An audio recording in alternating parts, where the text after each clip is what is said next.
Friday, 5 p.m. Jerusalem time. From NBC Studios. This is NBC Journal with Bassam Zahir and Sana Abu Samra. Israeli airstrikes on Gaza City destroys building, leaving 3 people injured. 2 Palestinians murdered as Israeli settlers stormed Joseph's tomb near Nablus. Presidency expresses absolute rejection, strong condemnation of U.S. decision on Jerusalem Golan Heights.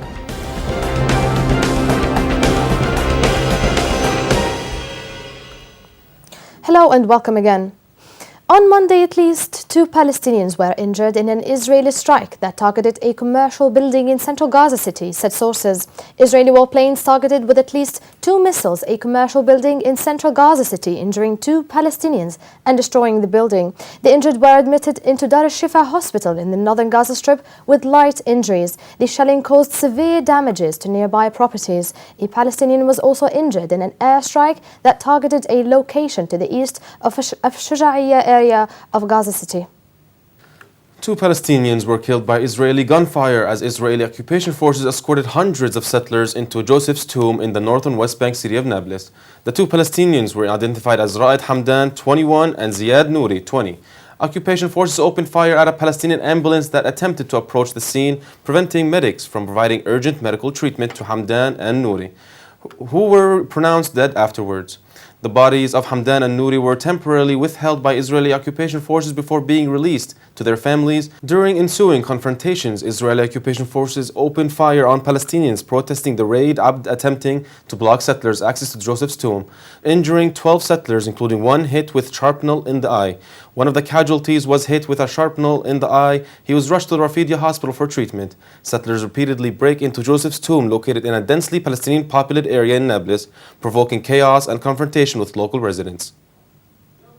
Undercover Israeli occupation forces broke into Birzeit University, north of the occupied West Bank city of Ramallah, and detained 3 students from inside the campus, according to Wafa correspondent. He said the undercover forces broke into the campus in a beverage truck and a private car and surprised the students before detaining them. The students were identified as Hamza Abu Qarra, Tawfiq Abu Arqub, and Uday Nakhla. Dozens of extremist Israeli settlers raided 2 mixed elementary schools in the town of Taqwa, to the southwest of the occupied West Bank city in the Bethlehem, provoked families and teachers and causing panic among the children, according to a local official. Taysir Abu Mifreh, director of Taqwa municipality, told Wafa that some 40 settlers' vehicles first gathered in the vicinity of Al-Khansa and Al-Jaram schools, leading to families to come to the schools in fear for their children and to stop the settlers if they tried to break into the school. He said he had to dismiss the students early in fear or outbreak of violence from the settlers and in fear for the children's lives. Israeli settlers on Monday morning scrawled racist graffiti and slashed the tires of some 30 of Palestinian vehicles near the occupied East Jerusalem neighborhood of Sheikh Jarrah. Residents of the Ard al-Samar area told Wafa that suspected Israeli settlers slashed the tires of 28 vehicles and spray-painted racist and anti-Palestinian slogans on vehicles. The Star of David and slogans threatening revenge against Palestinians were scrawled in Hebrew on one of the vehicles. Settler violence against Palestinians and their property is routine in the West Bank and is rarely prosecuted by Israeli authorities. Settlers' violence includes property and mosque arsons, stone throwing, uprooting of crops and olive trees, attacks on vulnerable homes, among others. A number of Palestinians suffered from tear gas suffocation after Israeli occupation forces attacked peaceful demonstrations that took place at multiple parts of the Gaza border, with Israel as part of the Great March of Return protest, said medical sources. Israel occupation forces stationed at military watchtowers along the barbed wire fence between Israel and Gaza to the east of Gaza City. Jabaliyah town in the northern strip, at Al-Brej refugee camp in the central Gaza Strip, Khan Yunis and Rafah cities to the south of the strip, fired at a barrage of tear gas canisters toward demonstrators, causing several people to suffocate. The Great March of Return protests began on March 30th and are planned to continue until a 12-year-long Israeli blockade on Gaza is lifted. The Israeli army detained more than 50 Palestinians during multiple raids in the occupied West Bank last night and this morning, said the Palestinian Prisoner Society. The army detained 6 people from various towns and villages in the southern West Bank district of Bethlehem, one of them 18 years old of age, another 36, while the rest were in their 20s. In addition, 4 were detained in the Nablus district in the north of the West Bank, including former prisoners. The army also detained 1 person from the village of Abu Shkhidam near Ramallah and another from Al-Izariya, also known as Bethany, a town east of Jerusalem. Jewish settlers went on a rampage in a Palestinian village north of the West Bank today, prompting the local residents to come out to defend their village, according to a local official. Ghassan Douglas, an official with the Anti-Settlement Commission, said settlers from the illegal settlement of Yet Sahar, a known hardcore right-wing settlement, attacked Palestinian homes in the village in Urif, south of Nablus. He said the residents came to ward off the settlers and protect their homes and children from the Jewish hooligans. Often Israeli occupation forces who are deployed in the area do not interfere to stop the settlers, but only intervene to attack the Palestinian villagers who come out to defend and protect their homes.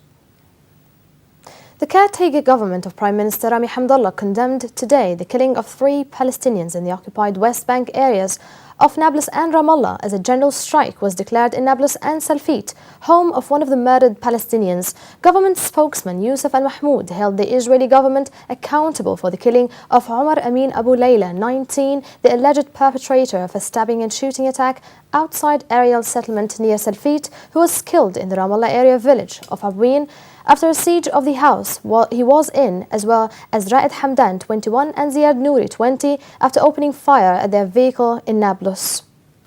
The Palestinian presidency expressed its absolute rejection and strong condemnation of the series of decisions issued by the U.S. administration on Jerusalem and the Syrian Golan Heights, which it stressed contravene international law and international legitimacy.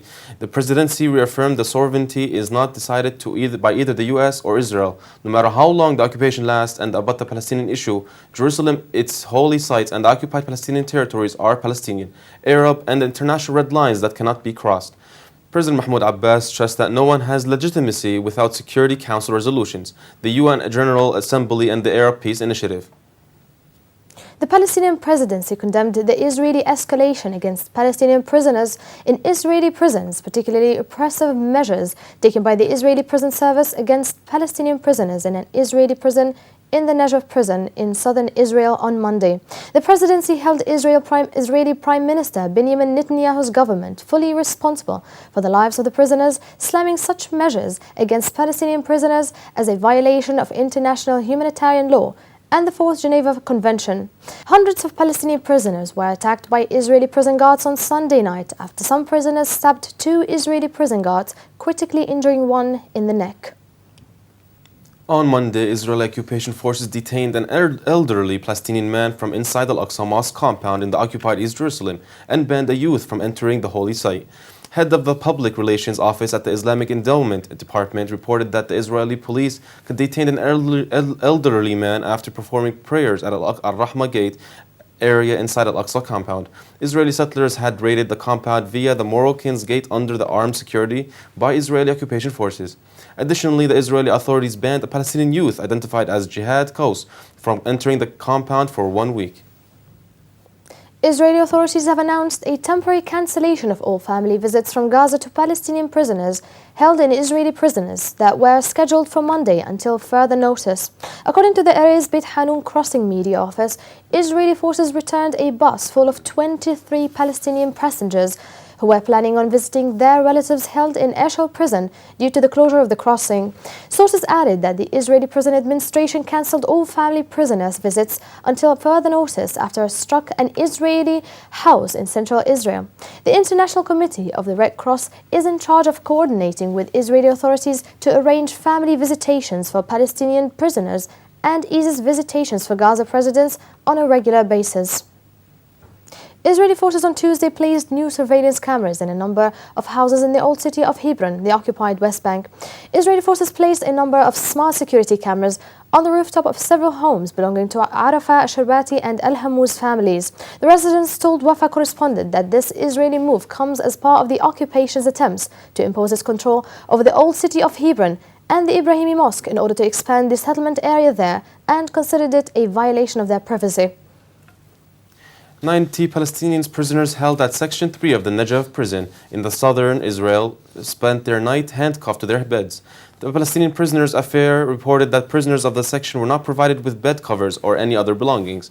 Palestinian Prisoners Society added that the Israeli prisoner services demanded prisoners to pledge that would not set their bed covers on fire as a form of protest if allowed in.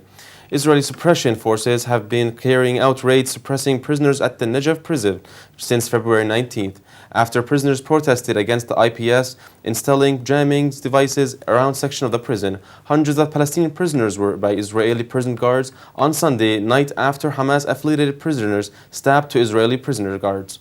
Israeli guards used bullets, stun grenades, and tear gas bombs to suppress prisoners. And now moving on to the Najah National University news.